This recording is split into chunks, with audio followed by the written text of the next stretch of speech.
pretending I am you. I am going to spin the wheel. You get 3 spins, but am I there with you checking to see how many times you spin it? No, I don't care if you spin it 20 times. Just get a topic you like. So this topic is, when the pandemic ends, will schools/education be changed forever? Okay, there's one. That feels good, but we'll see. How has social distancing changed dating for teenagers? Okay, and adults, right? Like, let's keep it real. Okay, so dating. It's all about the pandemic. Give me something else, Wheel. What is happiness really? Oh, that's too deep. I don't know, that's a deep one. Okay, so first, I need to decide on my topic. I'm going to choose the first one. So when the pandemic ends, do I feel like school and education will be changed forever? That's what I'm gonna choose. Shocker, because I'm a teacher, right? So now, if I am following along with what the criteria entails, I need to come up with my creative and unique introduction, right? But I don't usually like to come up with my introduction first. I actually skip that, and I try to come up with my main points and how I'm going to answer. So I'm thinking I'm going to talk about how there may never be like weather days, inclement weather days, because have y'all seen the meme about how there'll never be a snow day because we can just go to Zoom or Meets? So I might talk about that. I think I'm going to talk about less paper, like, because I feel like I'm hoping some of these teachers are going to kill less trees. Okay, and then I need a third point.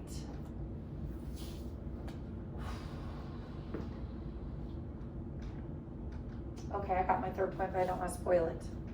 So we'll let it be a surprise. Okay, so now that I have my points, I need to think of something creative and unique to introduce. Not just, when the pandemic ends, will school and education be changed forever? Like, duh, okay? We need to be more creative than that. So I have to come up with something creative. Sometimes that's hard.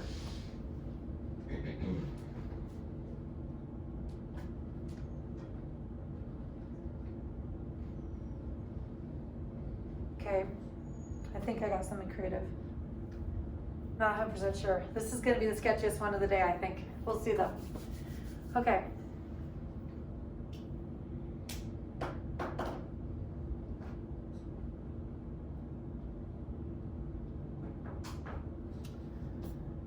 When I look at you all, it's hard for me to imagine what our class would be like if we were actually fully exposed and our faces were out there, because all we've been is covered by masks for the past 6 months.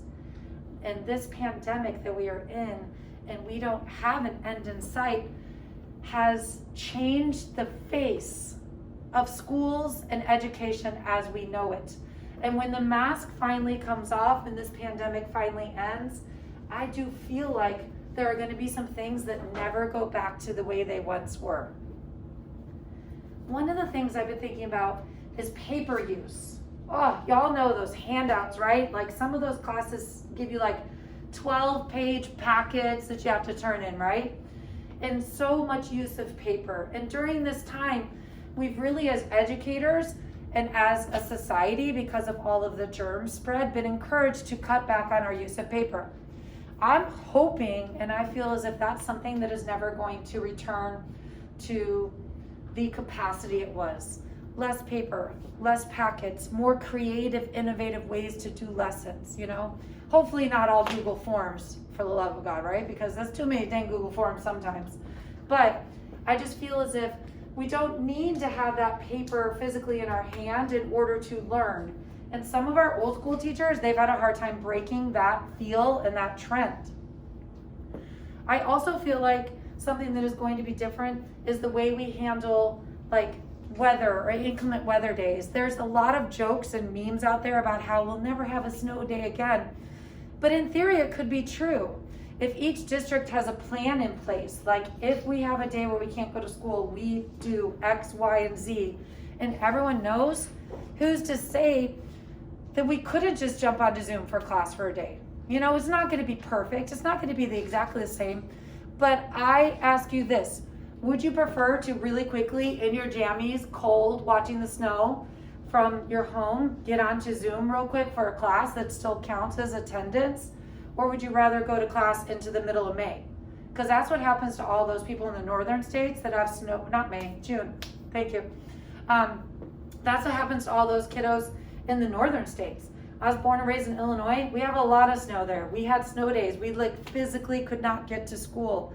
And I feel as if the pandemic is showing us and teaching us that alternative methods of instruction and attendance are going to be acceptable.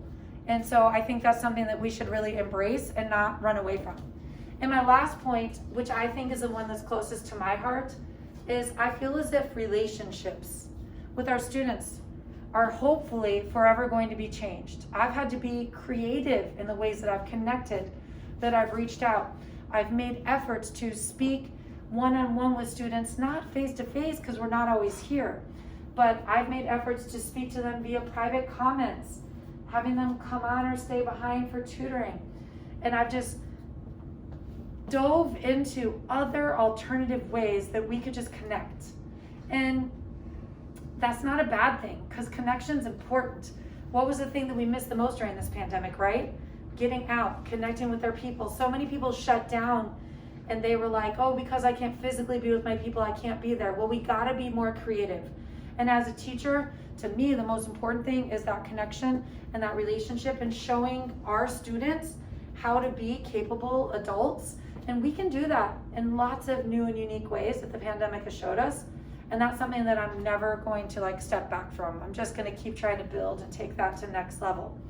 So when this is all said and done, and I can finally see your faces in person, and you can finally see mine, and we unmask ourselves, I feel as if there are some things that we should not rewind, and we should just keep moving and keep changing forward. And I would like to thank the pandemic for that. Okay. Okay, so let me ask you this. Were my 3 points clear? Paper, weather days, right? And relationships. Yes, thank you, Isaac. Relationships. Was my introduction creative? Was it perfect? Probably not. But it was creative. Even as I was speaking it, I was like, oh snap, that's good. That's good. Like I was like, woo, unmasking, like, because I was just trying to be creative as I was thinking of it. And then did I tie it back in? Could you tell my speech was over? Yes, because I brought it all to a close. I took that ribbon that was about masks and the pandemic and facing, and I tied it together and you could tell it was done, okay? And that is how to make it a nice, pretty package in a speech. Does yours have to be as long as mine? No. Y'all, I'm chatty, right? I can talk. Can yours be short and sweet? Yes, but you need to make sure you're still including all of the components of the speech and taking care of your business. I'm gonna stop this. Don't hang up yet. And